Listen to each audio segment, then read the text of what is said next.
Hi guys, welcome back to my channel. तो कल हम लोगों ने सेक्शन सी कंप्लीट किया है और आज हम लोग सेक्शन डी स्टार्ट करेंगे। तो ये मेरा लास्ट सेक्शन होगा डिफरेंशिएबल मैनीफोल्ड्स का। सेक्शन डी के अंदर हम लोग रिमानियन कर्वेचर टेंसर वाला टॉपिक स्टार्ट करेंगे आज। कर्वेचर टेंसर के बारे में हम लोग बहुत अच्छे से डिस्कस कर चुके हैं, इसके ऊपर ऑलरेडी एक लेक्चर मैं दे चुकी हूँ। अब हम क्या करेंगे, कर्वेचर टेंसर के साथ रिमानियन को स्टडी करेंगे, यानी कि कर्वेचर टेंसर के ऊपर अब हम लोग रिमानियन अप्लाई करके देखेंगे कि क्या क्या रिजल्ट्स फॉर्म हो सकते हैं। Okay, let M be an n dimensional Riemannian manifold. M क्या है, मेरे पास एक n dimensional Riemannian manifold given है। ठीक है, रिमानियन मैनीफोल्ड क्या होता है ये भी हम लोग अच्छे से डिस्कस कर चुके हैं। आप लोग मेरे प्लीज़ प्रीवियस लेक्चर्स को एक बार चेक करो और उसके बाद ये वाला लेक्चर देखना। ओके, आप एक बार कर्वेचर टेंसर के बारे में स्टडी कर लो और एक बार रिमानियन मैनीफोल्ड के बारे में भी स्टडी कर लो। ठीक है, let M be an n dimensional Riemannian manifold with metric tensor field जी।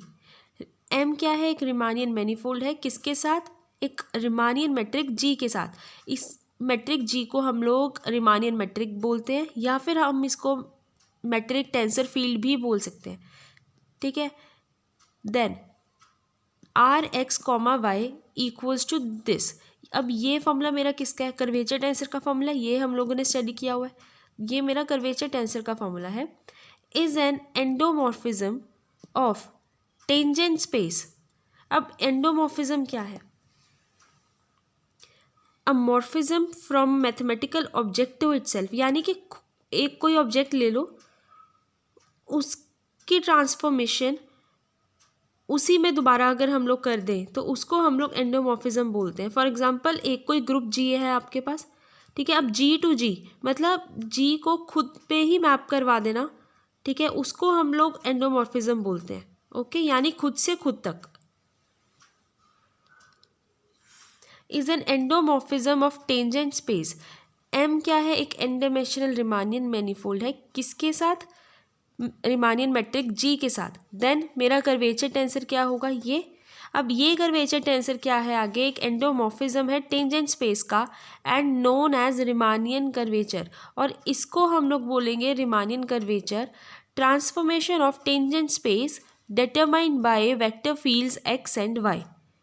ठीक है, देन हेयर कर्वेचर टेंसर का फॉर्मूला ये है। हम क्या करेंगे, एक नेगेटिव बाहर कॉमन निकाल लेंगे। नेगेटिव बाहर कॉमन निकालने के बाद मेरे पास पीछे क्या बच गया, ये फॉर्मूला, और ये किस चीज़ का फॉर्मूला, फिर से कर्वेचर टेंसर का ही फॉर्मूला है, तो मैंने यहाँ पे ये डाल दिया। ठीक है, इट मीन्स अगर हम लोग देखें पहले क्या था, एक्स कॉमा वाई, अब क्या है ब्रैकेट में वाई कॉमा एक्स, पर एक बाहर नेगेटिव आया हुआ है, जिससे ये चीज़ क्लियर हो रही है कि कर्वेचर टेंसर क्या है, एंटी सिमेट्रिक है, यानी कि स्क्यू सिमेट्रिक है।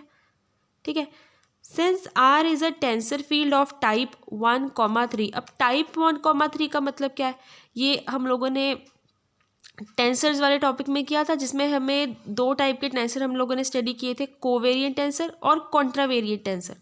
ठीक है, अब ये वाली मैपिंग देखो, इसमें टीएम के कितने एलिमेंट्स हैं, 3 एलिमेंट्स हैं, और ये टीएम किसको रिप्रेजेंट करता होता है, कोवेरिएंट टेंसर को, इसलिए यहाँ पे 3 है, क्योंकि इसके 3 एलिमेंट है मेरे पास कर्वेचर टेंसर के अंदर। ओके, और टीएम स्टार के कितने हैं, 1, इसलिए यहाँ पे 1 आ गया। और टीएम स्टार किसको रिप्रेजेंट करता है, कॉन्ट्रावेरिएंट टेंसर को, हम लोगों ने यहाँ पे 1 डाल दिया। इट मीन्स आर क्या है मेरे पास, यानी मेरे पास जो रिमानियन कर्वेचर है वो एक तरीके का टेंसर फील्ड है, किस टाइप का, 1,3 का, such that R X comma Y equals to minus R Y comma X, ये हम लोगों ने अभी किया, and known as Riemannian curvature tensor, और इसी को हम लोग बोलते हैं रिमानियन कर्वेचर टेंसर।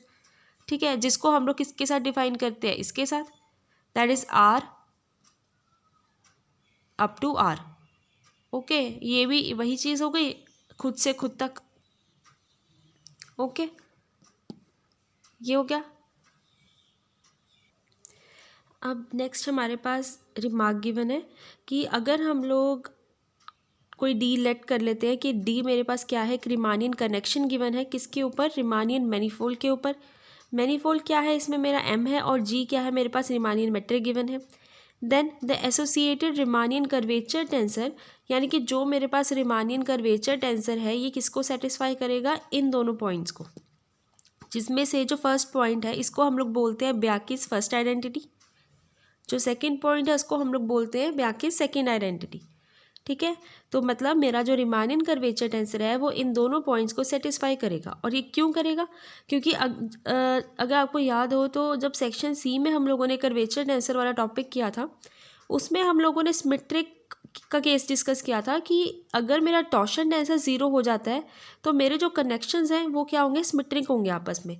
ठीक है, इसीलिए लिखा हुआ है यहाँ पे बिकॉज फॉर रिमानियन कनेक्शन के लिए टी क्या होता है, यानी टॉर्शन टेंसर क्या है, वो ज़ीरो होता है। So Riemannian curvature tensor satisfies both Bianchi's identity for symmetric cases. अगर मैं अपने ब्याकीज आइडेंटिटी में टी को ज़ीरो सब्सटीट्यूट कर दूं तो पीछे जो मेरे पास रिजल्ट बचेंगे दोनों केसेस में, यानी फर्स्ट आइडेंटिटी और सेकेंड आइडेंटिटी में, उन दोनों केसेस को मेरा जो रिमानियन कर्वेचर टेंसर है वो क्या करेगा, सेटिस्फाई करेगा। ओके, अब second point, Riemannian curvature tensor, ये मेरा Riemannian curvature tensor is also denoted by this. इसमें और इसमें क्या फ़र्क है कि यहाँ पे आर है और यहाँ पे क्या है, के गिवन है। ओके,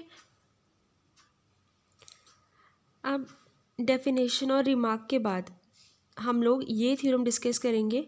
ये एक इम्पॉर्टेंट थ्योरम है तो इसको इम्पॉर्टेंट भी मार्क कर लेना। इस थ्योरम के अंडर हमें ये 5 प्रॉपर्टीज़ को सेटिस्फाई करवा के देना है। Like for the Riemannian curvature tensor के, हमने अभी बताया कि हम आर की जगह पे के भी यूज़ कर सकते हैं। We have this this this this and this. हमें ये 5 के 5 पॉइंट्स प्रूव करके देने हैं रिमानियन कर्वेचर टेंसर के लिए। ओके, तो अब इसका प्रूफ देखते हैं।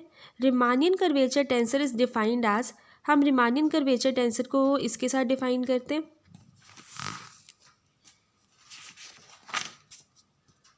ये चीज़ हमने यहाँ पे लिखी थी डेफिनेशन में कि अगर मेरे पास लेफ्ट हैंड साइड कुछ इस तरीके से है तो हम राइट हैंड साइड में ये चीज़ ला सकते हैं। यानी कि हम लोग क्या करते थे, ओमेगा को बाहर निकाल लेते थे और बाकी चीज़ें एज इट इज़। तो अगर अब हम लोग रिमानियन कर्वेचर टेंसर का कोई फॉर्मूला देखें तो वो ये इस तरीके का होगा something like K X comma Y comma Z comma omega किसके इक्वल आएगा, ये रिमानियन मैट्रिक जी के X comma Y Z comma omega. अब यहाँ पे हम लोगों ने क्या किया, ओमेगा को बाहर निकाल लिया और इनकी पेयरिंग कर लिया आपस में इस तरीके से। तो आप समझो कि ये हमारे पास रिमानियन कर्वेचर टेंसर के लिए फॉर्मूला गिवन है। ओके, अब के की जगह पे हम लोग आर भी तो यूज़ कर सकते हैं। तो मैंने एक बार के साथ लिखा सेम फॉर्मूला और एक बार सेम फॉर्मूला मैंने आर के साथ भी लिख दिया। तो अब फर्स्ट प्रॉपर्टी देखते हैं। फर्स्ट प्रॉपर्टी में क्या गिवन है हमें कि अगर लेफ्ट हैंड साइड कुछ इस तरीके से है तो राइट हैंड साइड कुछ इस तरीके से आनी चाहिए। तो अगर इन दोनों को कंपेयर करें तो फ़र्क क्या है, सबसे पहले तो नेगेटिव साइन आएगा राइट हैंड साइड पे एक, और एक्स और वाई इन दोनों की पोजीशन इंटरचेंज हुई है आपस में, बाकी सब एज इट इज़ है। तो अब इसको प्रूव करते हैं। हम लोग क्या करेंगे, लेफ्ट हैंड साइड से स्टार्ट करेंगे। तो लेफ्ट हैंड साइड ली, अब इसका फॉर्मूला क्या है ये, तो यहाँ पे ये लिख दिया इसका फॉर्मूला। अब हमें मालूम है कि कर्वेचर टेंसर एंटी सिमेट्रिक होता है, तो इट मीन्स अगर मैं एक्स और वाई की पोजीशन को इंटरचेंज करवाऊंगी तो एक नेगेटिव बाहर आ जाएगा। नेगेटिव आ गया और पोजीशन भी चेंज करवा दी नेक्स्ट स्टेप में। अब इस नेगेटिव को बाहर निकाल लो, बाकी का सब कुछ एज इट इज़। अब ये वापस से यही फॉर्मूला बन गया विद अ नेगेटिव साइन, और इसमें डिफरेंस क्या है कि अब एक्स और वाई आपस में इंटरचेंज हो चुके हैं। तो वापस से मैं यही चीज़ लिख सकती हूँ, नेगेटिव एज इट इज़, और वापस से मैंने यही चीज़ लिख दी। बस अब फ़र्क क्या है, एक्स की जगह पे वाई है और वाई की जगह पे एक्स है, और ये आ गई मेरी राइट हैंड साइड। और मुझे अकॉर्डिंग टू प्रॉपर्टी 1 यही चीज़ प्रूव करके देनी थी। अब second property, left hand side ये है अगर, तो राइट हैंड साइड कुछ ऐसे आनी चाहिए। तो अब इन दोनों को कंपेयर करो तो एक नेगेटिव साइन आ रहा है राइट हैंड साइड में, एक्स और वाई एज इट इज़ है। अब जेड और ओमेगा की जो पोजीशन है वो एक्सचेंज करनी है हमें। ओके, तो हम लोग लेफ्ट हैंड साइड से स्टार्ट करते हैं। Since Riemannian curvature is torsion free, अब रिमानियन कर्वेचर में कोई भी ऐसा एलिमेंट नहीं आता जिसमें टॉर्शन का यूज़ हो रहा हो। सेक्शन सी में हम लोगों ने रिमानियन कनेक्शन के टॉपिक के अंदर किया था कि जो मेरा रिमानियन कनेक्शन है वो टॉर्शन फ्री होता है, वो इस प्रॉपर्टी से वेरीफाई होता है। डन। सेकेंड कि वो पैरेलल होता है, तो वो इस प्रॉपर्टी से वेरीफाई होता है। लाइक यहाँ पे गिवन भी है कि connection is torsion free and the metric tensor g is covariant constant. मतलब मैट्रिक जी के ऊपर जब आप कनेक्शन अप्लाई करोगे तो रिजल्ट में कांस्टेंट टर्म ही आएगी with respect to it. Okay, तो फर्स्ट प्रॉपर्टी टॉर्शन फ्री की है और सेकेंड कि मेरा जी क्या है वो पैरेलल एलिमेंट है। यहाँ पे पॉइंट 1 और 2 में ये चीज़ मेंशन भी है, it is torsion free, second matrix g is parallel. तो ये दोनों प्रॉपर्टीज़ हम लोगों ने स्टडी की हुई हैं रिमानियन कनेक्शन के अंडर। अब हम इन्हीं दो को यूज़ करने वाले हैं। Since Riemannian curvature is torsion free, ये हमें फर्स्ट प्रॉपर्टी से पता लगा। सेकंड प्रॉपर्टी यही थी हमारे पास, तो हमने ये सेकंड प्रॉपर्टी लिखी। अब इस प्रॉपर्टी को फर्दर हम लोग किसके साथ कंपेयर कर रहे हैं, जेड और ओमेगा के साथ। हम लोगों ने जेड और ओमेगा लगाया। ओके, अब इसके ऊपर हम लोग क्या करेंगे, कर्वेचर टेंसर का कोवेरिएंट डिफरेंशिएशन वाला फॉर्मूला अप्लाई करेंगे। तो ये है मेरा कोवेरिएंट डिफरेंशिएशन का formula. In case of curvature tensor पहली टर्म एज इट इज़ लिखनी है और फिर ब्रैकेट में जितनी भी टर्म्स हैं उन सब के ऊपर एक एक करके कनेक्शन अप्लाई करना है। ओके, तो अब मेरे पास ये क्वेश्चन आ गई अपना कोवेरिएंट डिफरेंशिएशन का फॉर्मूला अप्लाई करने के बाद। ठीक है, first term as it is, फिर जेड के ऊपर एक बार कनेक्शन अप्लाई किया, फिर ओमेगा के ऊपर अप्लाई किया। ओके, अब इन दोनों टर्म्स को राइट हैंड साइड पे शिफ्ट कर दो। तो मेरे पास ये क्वेश्चन आई। अब हम क्या करेंगे, दोनों साइड्स को डिफ्रेंशिएट करेंगे विद रिस्पेक्ट टू एक्स, यानी कि यहाँ पे क्या आ जाएगा, इसके साथ एक डी एक्स आ गया। अब फिर से इसके ऊपर वही फॉर्मूला कोवेरिएंट डिफरेंशिएशन का अप्लाई कर दो, तो मेरे पास ये चीज़ आ जाएगी। मतलब पहले से ये चीज़ तो गिवन थी, तो यहाँ पे ये चीज़ आई, डी एक्स था तो एक्स रह जाएगा अकॉर्डिंग टू कोवेरिएंट डिफरेंशिएशन। अब राइट हैंड साइड देखते हैं। राइट हैंड साइड में अब मेरे पास ब्रैकेट में दो टर्म्स हैं, हम दोनों के ऊपर एक एक करके कनेक्शन अप्लाई करेंगे विद रिस्पेक्ट टू एक्स। तो सबसे पहले जेड के ऊपर अप्लाई किया, फिर सेकेंड टर्म में जेड को एज इट इज़ रखा और ओमेगा के ऊपर अप्लाई कर दिया। सिमिलरली अब सेकेंड टर्म है जो, इसके भी तो दोनों एलिमेंट्स के ऊपर हम लोग कनेक्शन अप्लाई करेंगे with respect to X, but एक एक करके। तो सबसे पहले जेड के ऊपर अप्लाई किया और ओमेगा को एज इट इज़ रखा। यहाँ पे हम लोगों ने अब जेड को एज इट इज़ रखा और ओमेगा के ऊपर अप्लाई किया। इसको मैंने क्वेश्चन नंबर 1 मार्क कर दिया। ठीक है, अब सिमिलरली जिस तरीके से इक्वेशन नंबर 1 आई है, इसमें इक्वेशन नंबर 1 में हम लोग चेंजेस करेंगे। चेंजेस क्या करेंगे, हम x को रिप्लेस कर देंगे y के साथ, y को रिप्लेस कर देंगे x के साथ, बाकी सब कुछ एज इट इज़। ठीक है, अगर लेफ्ट हैंड साइड में हमने ये रिप्लेसमेंट की है तो जाहिर सी बात है राइट हैंड साइड पे भी ये दोनों चीज़ें चेंज होंगी। अब राइट हैंड साइड पे भी जहाँ जहाँ पे भी x है वहाँ पे y कर दो, जहाँ पे भी y है वहाँ पे x कर दो, और इसको बना दो इक्वेशन नंबर 2। अब नेक्स्ट हमने जो ये इक्वेशन नंबर 1 और 2 बनाई है, इन दोनों को सब्ट्रैक्ट कर दो। लाइक 1 - 2, 1 - 2 में अब सबसे पहले हम लोग लेफ्ट हैंड साइड देखते हैं। लेफ्ट हैंड साइड में जी, जेड कॉमा ओमेगा, ये क्या है, दोनों में कॉमन आ रहा है तो इसको कॉमन निकाला और ब्रैकेट में मेरे पास क्या बचा है, X Y minus Y X. Done. Similarly अब राइट हैंड साइड की सारी टर्म्स को लिखो, जो जो टर्म आपस में कैंसिल हो रही है उन सबको कैंसिल कर दो। ये टर्म इसके साथ कैंसिल हो गई, सेकेंड वाली इसके साथ और ये इसके साथ। ओके, कैंसिल करने के बाद मेरे पास पीछे अब बस ये 4 टर्म बची राइट हैंड साइड पे, और लेफ्ट हैंड साइड ये रही मेरी। ओके, अब इस स्टेप में हमने क्या किया, अब जो मेरा रिमानियन मैनीफोल्ड होता है, ठीक है, रिमानियन मैट्रिक कह लो, वो क्या होता है, वो बाइलिनियर होता है। इट मीन्स उनको हम ब्रेक कर सकते हैं, तो कंबाइन भी कर सकते हैं। तो फर्स्ट टर्म को हम लोग थर्ड टर्म के साथ अगर कंपेयर करें तो ये सेम ही आ रही है। ठीक है, हम क्या करेंगे, इन दोनों टर्म्स को आपस में ऐड कर देंगे। ठीक है, तो वाई स्लॉट तो इनका सेम है तो यहाँ पे ओमेगा आ जाएगा, एक्स स्लॉट इस तरीके से आ जाएगा क्योंकि यहाँ पे एक नेगेटिव साइन भी है बाहर। डन। सिमिलरली हम इसको भी कर देंगे ऐड, तो मेरे पास ये टर्म आ गई। अब लेफ्ट हैंड साइड देखो, X Y minus Y X, ये लाई ब्रैकेट का फॉर्मूला होता है, तो यहाँ पे मैंने लाई ब्रैकेट डाल दी, ये चीज़ as it is. Okay, similarly right hand side में हमने कोई चेंज नहीं किया, राइट हैंड साइड को हमने एज इट इज़ रखा है।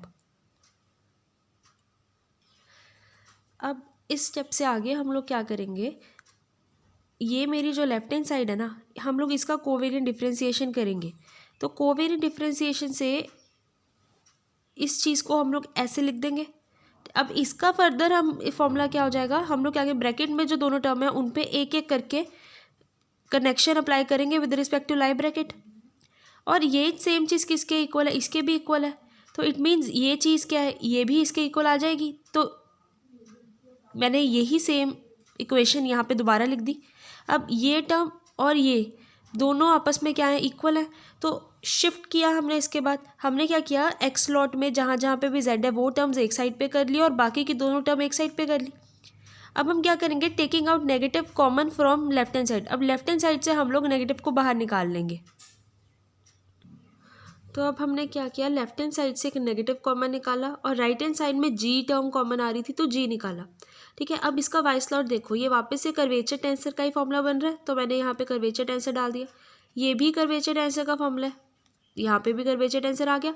अब इस टर्म को लेफ्ट हैंड साइड पे लिख दिया और इस टर्म को राइट हैंड साइड पे लिख दिया।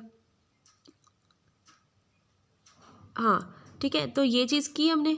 अब नेक्स्ट हम लोग क्या किया कि जी है वो क्या है, वो सिमेट्रिक होता है। जी सिमेट्रिक है, इसीलिए हमने इन दोनों को चेंज कर लिया और नेगेटिव भी बाहर नहीं आया क्योंकि ये सिमेट्रिक है। डन। तो अब मेरे पास क्या हो गया, ये टर्म इसके इक्वल आ गई। कैसे कि यही तो फॉर्मूला है रीमानियन कर्वेचर टेंसर का। ये देखो हमारे पास इस टर्म में है, हमारे पास राइट हैंड साइड गिवन है, हम लोग इससे लेफ्ट हैंड साइड लिख सकते हैं, तो वही हमने वहाँ पे कर रखा है। यहाँ पे मेरे पास राइट हैंड साइड गिवन थी तो मैंने लेफ्ट हैंड साइड लिख दी, और यही सेकंड प्रॉपर्टी में हमें प्रूफ करना था। अब थर्ड प्रॉपर्टी को प्रूफ करने से पहले हम लोग फोर्थ प्रॉपर्टी प्रूफ करेंगे। फोर्थ प्रॉपर्टी में हमें क्या करना है कि अगर मेरी लेफ्ट हैंड साइड पे हम लोग ये वाला फॉर्मूला लें और इस टर्म के ऊपर हम लोग साइक्लिक समीशन अप्लाई करें with respect to X Y and Z, तो मेरे पास रिजल्ट 0 आएगा। हमें ये प्रूफ करके देना है। तो हमने अभी रिमार्क में डिस्कस किया था कि ब्यांकीस फर्स्ट आइडेंटिटी रीमानियन कनेक्शन के लिए क्या है, ये वाली है। अब हम क्या करेंगे, राइट हैंड साइड और लेफ्ट हैंड साइड दोनों साइड्स पे रीमानियन मैट्रिक अप्लाई करेंगे। ठीक है, यहाँ पे रीमानियन मैट्रिक अप्लाई किया लेफ्ट हैंड साइड पे, तो राइट हैंड साइड पे भी अप्लाई होगा। हम लोग उसको इस टर्म में लिख लेंगे। ठीक है, इसका मतलब 0 ही है, हमने बस इसको इस तरीके से लिखा है। ओके, और फिर इसको सिंप्लीफाई करके हम लोग इस टर्म पे भी रिप्रेजेंट कर सकते हैं। हम लोग इस चीज़ से इस चीज़ में भी इसको बना सकते हैं। ठीक है, ये करने के बाद अब नेक्स्ट हम लोग क्या करेंगे, ये मेरे पास क्या हो गया, राइट हैंड साइड ही आ रही है ना, ये लेफ्ट हैंड साइड तो नहीं है मेरी, ये मेरी राइट हैंड साइड ही है इसकी रीमानियन कर्वेचर की, इस फॉर्मूला के अकॉर्डिंग। ठीक है, तो हम लोग इसकी जगह पे ये टर्म डाल सकते हैं।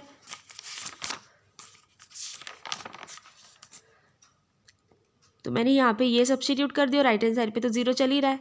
अब एक्स वाई जेड ओमेगा, अगर मैं इसके ऊपर साइक्लिक रोटेशन अप्लाई करती हूँ तो एक्स किस में चेंज हो जाएगा, वाई में, वाई जेड में, जेड एक्स में, and omega will remain omega. Okay, क्यों, क्योंकि हमने साइक्लिक सम किसके ऊपर अप्लाई किया, एक्स वाई और जेड के ऊपर, हम लोगों ने ओमेगा के ऊपर नहीं अप्लाई किया। तो इट मीन्स ओमेगा वाली टर्म फिक्स रहेगी, उसमें कोई चेंज नहीं आएगा। ओके, तो इसके ऊपर फिर से साइक्लिक सम अप्लाई कर दो, तो वाई जेड बन गया जेड एक्स और एक्स क्या बन गया Y, omega as it is और राइट हैंड साइड पे 0।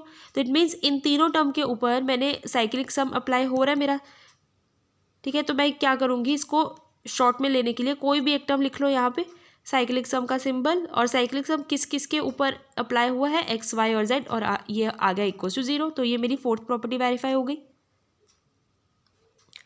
अब थर्ड प्रॉपर्टी में अब क्या फ़र्क है, लेफ्ट हैंड साइड तो वही है पर राइट हैंड साइड में डिफरेंस क्या है, एक्स और वाई पीछे शिफ्ट हो गए हैं और जेड और ओमेगा आगे शिफ्ट हो गए हैं। हमें ये प्रूव करके देना है। हम क्या करेंगे, अभी हम लोगों ने फोर्थ प्रॉपर्टी का रिजल्ट देखा है कि ये है, हम लोग क्या करेंगे, इसी रिजल्ट के ऊपर साइक्लिक रोटेशन करेंगे with respect to X Y Z and omega. अब चारों के विद रिस्पेक्ट टू हम लोग साइक्लिक रोटेशन परफॉर्म करेंगे। ठीक है, अब इसको लिखने के लिए हम क्या करेंगे, सबसे एक एक करके ना सारे एलिमेंट्स को फिक्स रखेंगे। लाइक सबसे पहले सपोज मैंने ओमेगा को फिक्स रखा और साइक्लिक रोटेशन अप्लाई कर दी एक्स वाई और जेड के ऊपर। सेकेंड टाइम पे मैंने एक्स को फिक्स रखा, फिर थर्ड पे मैंने वाई को, और लास्ट में जेड को। इस तरीके से इसको थोड़ा याद करना भी ईजी हो जाएगा कि हम लोगों ने 3 एलिमेंट्स लेकर के उसके ऊपर साइक्लिक रोटेशन परफॉर्म की। डन।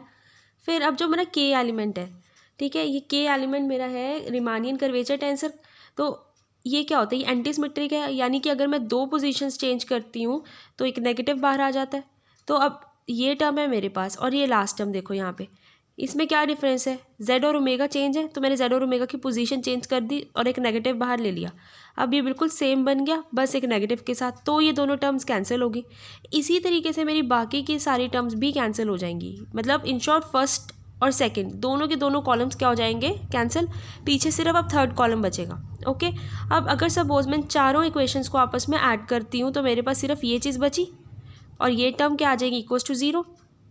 अब हम क्या करेंगे, फिर से शिफ्ट करेंगे। First term as it is, second term भी एज इट इज़ पढ़िए। थर्ड टर्म में देखो एक्स और जेड आपस में चेंज है, तो मैंने चेंज किया तो एक नेगेटिव बाहर आना चाहिए, तो एक नेगेटिव आया। अब इसी में सेम टर्म में मैंने वाई और ओमेगा को भी चेंज कर दिया तो एक और नेगेटिव आ गया। It means negative negative positive बन गया, इसीलिए यहाँ पे पॉजिटिव साइन है। और ये टर्म अब किसके साथ मैचिंग हो गई, इसके साथ। सिमिलरली इसको भी मैं इसके साथ की मैचिंग की टर्म बना लूँगी। ये इक्वल टू 0 चल रहा है। अब ये दोनों टर्म आपस में ऐड हो जाएंगी और ये दोनों टर्म आपस में ऐड हो जाएंगी। तो मेरे पास इक्वेशन कुछ इस तरीके से आई। मैंने क्या किया, अब 2 कॉमन निकाल के उसको यहाँ पे कर दिया डिवाइड, और ये 0। मैं अब इन दोनों में से इस टर्म को मैंने एज इट इज़ रखा और इसको मैंने राइट हैंड साइड पे शिफ्ट कर दिया। डन, ये टर्म एज इट इज़। अब देखो ओमेगा और वाई मैंने इन दोनों को आपस में इंटरचेंज किया तो एक नेगेटिव बाहर आ गया। एक नेगेटिव ऑलरेडी था, एक नेगेटिव इनको चेंज करने के बाद आ गया, अब ये पॉजिटिव हो गया। अब मेरे पास ये टर्म आ गई। तो यही तो मुझे प्रूव करके देना था अपने उसमें थर्ड प्रॉपर्टी में। लेकिन एक चीज़ यहाँ पे ध्यान देना कि मेरे पास एंड रिजल्ट ये वाला आया है। ओके, अब ये टर्म बनाने के लिए मुझे शिफ्ट करने की ज़रूरत है। तो मैंने क्या किया, एक्स जिस तरीके से मुझे क्वेश्चन में पूछा गया है मैंने उसी तरीके से शिफ्ट किया। नेगेटिव्स कॉमन निकाले, वो पॉजिटिव साइन में कन्वर्ट हो जाएंगे और मेरे पास वही सेम मैंने उसी चीज़ में बना लिया जो मुझे प्रॉपर्टी पूछी गई है क्वेश्चन के अंदर। अब फिफ्थ प्रॉपर्टी, इसमें क्या है, ये टर्म तो एज इट इज़। अब क्या करेंगे हम लोग, इस टर्म के ऊपर कनेक्शन अप्लाई करेंगे विद रिस्पेक्ट टू जेड और साइक्लिक सम प्रोड्यूस करवा के देंगे with respect to X Y और जेड, और ये रिजल्ट मेरे पास क्या आना चाहिए, इक्वल्स टू 0। अब हमें रिमानियन कर्वेचर टेंसर का फॉर्मूला पता है, यही होता है। ठीक है, हम क्या करेंगे, यू को भी अंदर ले जाएंगे ब्रैकेट के, इसको मार्क कर देंगे इक्वेशन नंबर 1। अब इक्वेशन नंबर 1 को हम लोग डिफ्रेंशिएट करेंगे विद रिस्पेक्ट टू एक्स। ठीक है, तो ये आ जाएगा differentiating with respect to X left hand side पे, सिमिलरली राइट हैंड साइड पे आ गया। इसको मार्क कर लिया इक्वेशन 2। अब इक्वेशन नंबर 1 को हम लोगों ने जिस तरीके से एक्स के साथ विद रिस्पेक्ट टू किया है उसी तरीके से हम लोग डिफरेंशिएट करेंगे विद रिस्पेक्ट टू वाई और जेड दोनों के साथ। तो यहाँ पे वाई आ गया लेफ्ट हैंड साइड पे, इसके ऊपर अप्लाई करो साइक्लिक रोटेशन, वाई क्या बन जाएगा जेड, जेड क्या बन गया एक्स। ठीक है, अब सिमिलरली जेड के विद रिस्पेक्ट टू करो तो लेफ्ट हैंड साइड पे यहाँ पे जेड आ गया। अब इसके ऊपर साइक्लिक रोटेशन अप्लाई करो, जेड क्या बन गया एक्स, एक्स क्या बन गया वाई। इसको मार्क कर लिया 3 और 4। अब 2 3 4 तीनों इक्वेशंस को ऐड कर दो आपस में, तो लेफ्ट हैंड साइड क्या आ जाएगी, साइक्लिक रोटेशन बन रही है, और राइट हैंड साइड पे मैंने यही तीनों टर्म्स लिखी। ये तीनों टर्म्स क्या बन रही है, लेफ्ट हैंड साइड बन रही है ब्या की सेकेंड आइडेंटिटी की। तो अब राइट हैंड साइड इन तीनों का सम क्या होता है, इक्वल टू 0 होता है अकॉर्डिंग टू ब्या की सेकेंड आइडेंटिटी। तो यहाँ पे 0 लिख दिया। अब ये मेरी लेफ्ट हैंड साइड है, ये राइट हैंड साइड है। ठीक है, ये दोनों क्या आ गई, आपस में इक्वल आ गई, और यही मुझे प्रूव करके देना था अपनी फिफ्थ प्रॉपर्टी में। ठीक है, तो इट मीन्स मेरी अब पांचों की पांचों प्रॉपर्टीज प्रूव हो गई, मेरी ये थ्योरम कंप्लीट है। यही है मेरी ब्या की सेकेंड आइडेंटिटी। ठीक है, तो ये क्या है, इसके 0 के इक्वल, यही चीज़ हमने वहाँ पे सब्स्टिट्यूट की थी।